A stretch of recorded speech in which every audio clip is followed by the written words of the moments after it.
ये अतीक अहमद का वो घर है जहाँ पर अतीक अहमद कभी रहा करते थे। एक हिस्से में अतीक और दूसरे में अशरफ। देखेंगे टेंट है, टेंट के अंदर बैठे हुए हैं, महिलाएं हैं, पुरुष हैं, बाकायदा सब वेट कर रहे हैं कि उसके शव कब आएगा। वो दोनों भाई भी इसी घर में शायद थोड़ी देर के लिए आएंगे। उसके बाद वो प्रयागराज के कसारी मसारी इलाके में जाकर अंतिम संस्कार में शामिल होंगे। अतीक अहमद के छोटे बेटे अबान अहमद की सड़क हादसे में मौत के बाद हर किसी को इंतज़ार है कि उसका जो शव है प्रयागराज के कसारी मसारी के घर पहुँचे। तो लिहाजा लोगों ने, आप देखेंगे टेंट है, टेंट के अंदर बैठे हुए हैं, महिलाएं हैं, पुरुष हैं, बाकायदा सब वेट कर रहे हैं कि उसके शव कब आएगा, अंतिम दर्शन कब करेंगे। और यहाँ पर भी पुलिस ने सुरक्षा का इंतज़ाम किया है।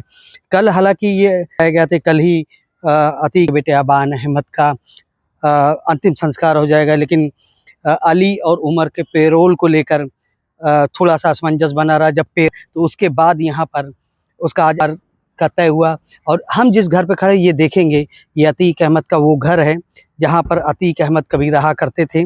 एक हिस्से में अतीक और दूसरे में अशरफ। अतीक अहमद कभी इस घर में जब थे तो एक बात कहा करते थे मीडिया के सामने अक्सर, जब भी मेरी डेथ होगी तो टीवी चैनल और अखबारों की सुर्खियाँ 15 दिन तक, 20 दिन तक और 1 महीने तक रहेगी। लेकिन अतीक अहमद के डेथ हुए तकरीबन 4 साल बीत गए। आज भी social media, TV, national TV और अखबारों से अतीक अहमद की खबरें नहीं उतर रही है। कभी अतीक अहमद ने भी ये नहीं सोचा होगा कि अतीक ने सिर्फ 15 दिन और 20 दिन कहा था जब जीवित थे अतीक की 1 महीने तक नेशनल टीवी और अखबारों से मेरी खबरें नहीं उतरेंगी। लेकिन आपको बता दें 4 साल अतीक अहमद को हत्या के हो गए, लेकिन आज भी अतीक अहमद की खबरें सोशल मीडिया, नेशनल टीवी और अखबारों की सुर्खियाँ बटोर रही है। ये वही घर है जहाँ पे अतीक अहमद रहा करते, तो इसी घर से उसने ये बात कही थी। आज अतीक अहमद के छोटे बेटे अबान अहमद की जब सड़क हादसे में डेथ हुई, उसके बाद एक बार फिर से अतीक अहमद और अतीक अहमद के परिवार का नाम सुर्खियों में आया। हर टीवी चैनल, हर एक अखबार में ये खबरें छाई हुई हैं। यानी अतीक अहमद का जो कथन था कई वर्ष पहले जब जीवित थे, वो कथन फिर से सही हुआ है कि उसकी खबरें टीवी चैनल, अखबारों से नहीं उतरेगी।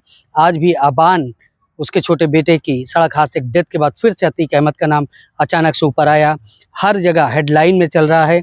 लेकिन जिस घर में हम खड़े हैं ये भी अतीक अहमद का घर है। यहाँ पर भी अबान अहमद, जो अतीक अहमद छोटे बेटे हैं, उनकी बॉडी आनी है और थोड़ी देर के लिए रखा जाना है। उसके बाद वो कसारी मसारी में अंतिम संस्कार के लिए ले जाया जाएगा। अली और उमर को पेरोल मिलने के बाद वो दोनों भाई भी इसी घर में शायद थोड़ी देर के लिए आएंगे। उसके बाद वो प्रयागराज के कसारी मसारी इलाके में जाकर अंतिम संस्कार में शामिल होंगे। आनंद राज, यूपी तक, प्रयागराज।